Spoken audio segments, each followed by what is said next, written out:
Paano nga ba pumunta sa bagong place ng Hong Kong Immigration by MTR? Alam kong marami pa rin ang hindi nakakaalam dahil bagong lipat lang ito guys, na dati ay sa Wan Chai. Ngayon kasi ay nilipat na sa Tseung Kwan O. Kaya sa mga hindi pa nakakaalam dyan, tara na guys at samahan nyo ako.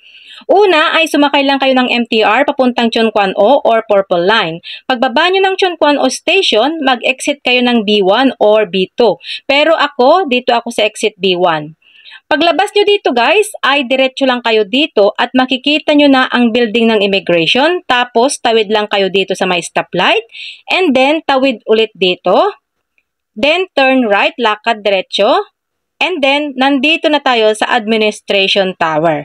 Pagpasok nyo dito guys, pwede na kayong magtanong dito sa information desk.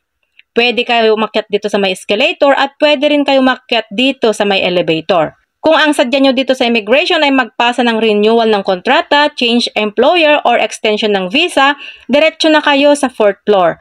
Pero kung kukuha lang kayo ng contract form, dito lang kayo sa UG floor guys, or underground floor.